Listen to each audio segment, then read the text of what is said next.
Launch control at T-minus 3 hours and holding, and we are standing by to have live TV of the crew and their suiting as they make preparations for launch this evening.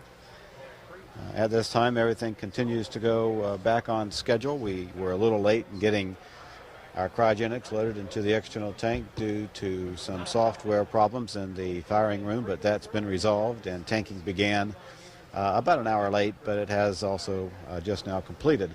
Also at the pad are the closeout teams for the astronauts. They'll be configuring the cockpit switches and making sure that everything is ready for the crew to ingress the vehicle. Crew, the 7 members of our flight team, are in their crew quarters making last-minute preparations, being suited for this mission.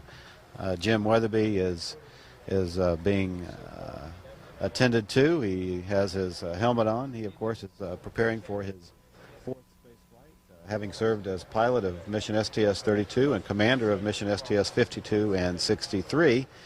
That was the first space shuttle mission to rendezvous with the Russian space station.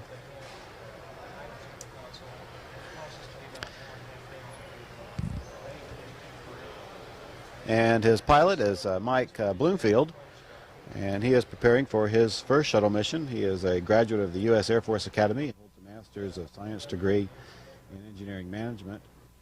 He was assigned to NASA as an astronaut candidate in 1995. Mission Specialist Wendy Lawrence, the only female aboard this flight, making her second trip into space aboard the shuttle spacesuit. She was deemed too small and had to settle for the round trip.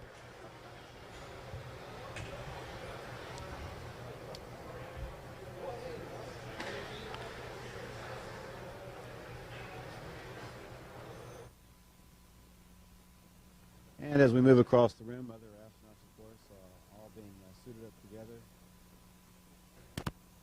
As looking at another one of our mission specialists. This looks like Scott Parazynski. He too was at one point considered to be a member of the Mir team, but he has since now been assigned to this flight as a member of the flight crew to make the round trip. The member of the team who will be going up and staying on Mir is mission specialist Dave Wolf, and this will be his second trip on the shuttle. Vladimir Titov also is a member of this crew. He will be making his second flight on the shuttle, but this is his 5th flight overall. He became a cosmonaut back in 1976 and served as commander of the Soyuz T-8 and T-10. He first flew on the shuttle on mission STS-63 in February of 1995 with his current commander, Jim Weatherby, of this mission.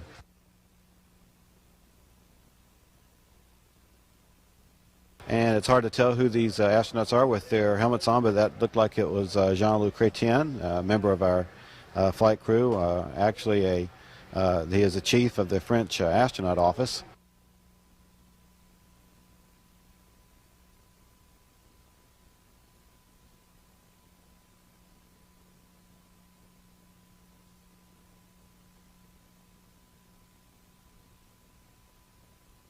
Witnessing the crew departure are a number of KSC employees who have finished up their day and have decided to stick around for a couple hours to take some photographs of the 7 members of the STS-86 crew, being led by Jim Weatherby, followed by pilot Michael Bloomfield, mission specialist Vladimir Titov, Scott Parazynski, Jean-Luc Chrétien, Wendy Lawrence, and David Wolf.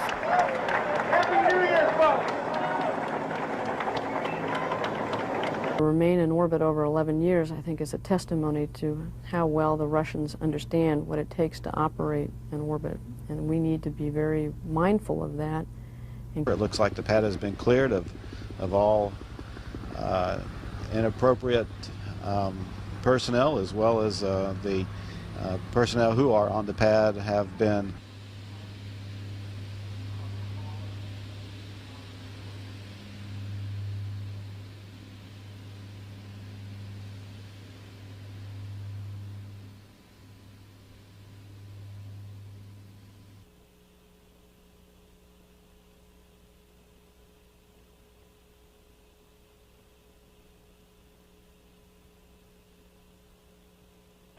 Copy that.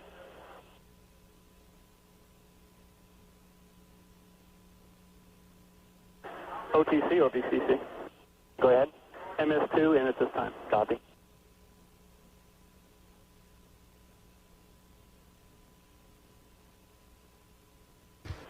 Let's do a con check first. Air to ground 1, Atlantis, OTC, air to ground 1. How do you read? CDI loud and clear. PLT loud and clear. MS1 loud and clear. MS2 loud and clear. MS3 loud and clear. MS4 loud and clear. MS5 loud and clear. Copy, going to air to ground 2. Atlantis. Atlantis, Houston for the CDR and PLT com check on air to ground 2. CDI loud and clear. PLT loud and clear.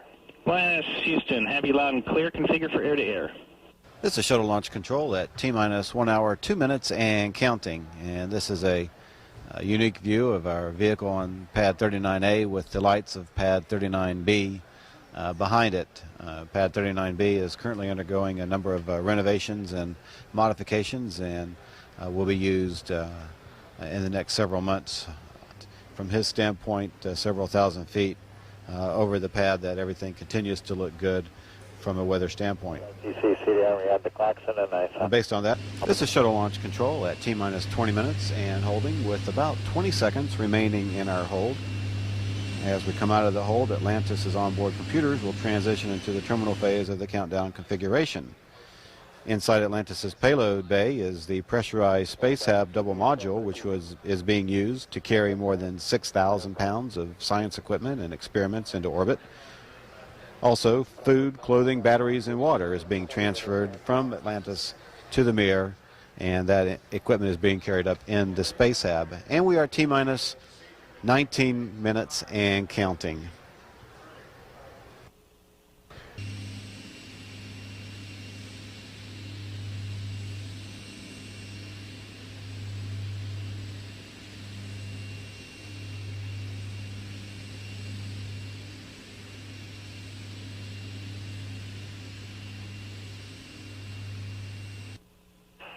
Well, it's been a great flow for Atlantis. Thanks to all the folks who worked on the processing of the vehicle. What do you say we take her to space, Jim? Roger that. NTD, you're clear to launch. I copy. TLS is go for OAA retract. The OAA, or the Orbiter Access Arm, is being retracted away. This is the walkway used by the crew to gain entry into and out of the vehicle. Tail sights. And it can be returned to position within seconds if need be. Zaragoza has gone to a forecast broken deck. Your new tail sight will be maroon. That's site number 3. Nominal aim point, nominal speed break. The altimeter there is 29er. Winds are 050 at 4. And we are receiving the signal from Mission Control in Houston to start the orbiter's flight recorders. These recorders collect measurements of shuttle system performance during flight. T-minus 2 minutes, 30 seconds and counting. Copy that. In Atlantis, OTC, close and lock your visors. Initiate O2 flow. Have a good trip. Bon voyage. Josh Leva, and give our best to the Mir crew. And everything continues to look good, and we are cleared for launch tonight. That's on work. No problems being reported from the vehicle or the crew. T-minus 2 minutes and counting. TLS is go for EP LHT pressurization.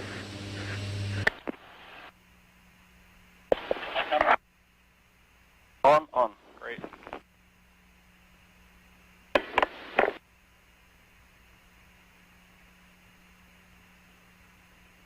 TLS is go for EP LHT pressurization.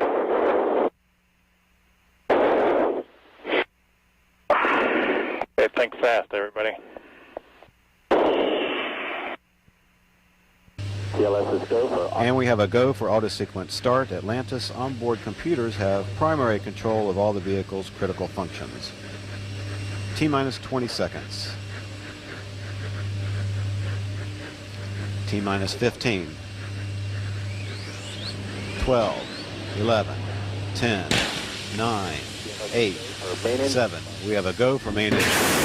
5, 4, 3, 2, 1. Booster ignition and liftoff of the Space Shuttle Atlantis, extending America's presence in space while opening new chapters in exploration. Houston now controlling. Houston now controlling. Roll program initiated. Place Atlantis on its heads down track over the Atlantic.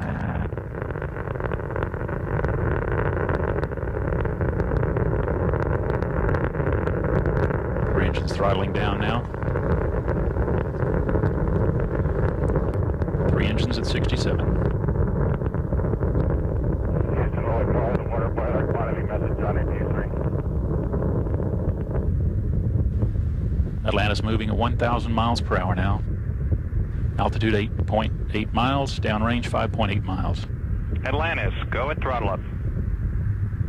Go at throttle up and we'll ignore the fuel cell Delta V also. 3 engines back at 104%. Now Atlantis moving at 1,600 miles per hour. Atlantis, that is a deucer. Copy and concur. 3 good fuel cells, 3 good APUs, 3 engines running at 104%. Atlantis now moving at over 2,000 miles per hour, 18.4 miles in altitude, downrange 16 miles.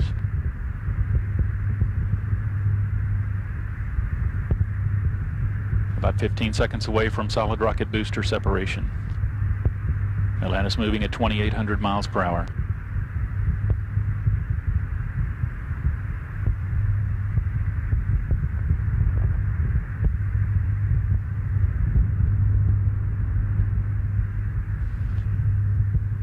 Have solid rocket booster separation confirmed.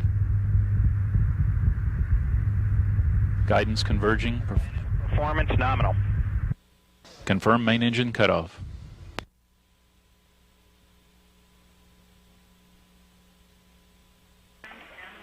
Atlantis, nominal MECO, ohms 1 not required. Okay, ohms 1 not required. ET separation confirmed. L3D failed off, Houston. We'll take no action for now.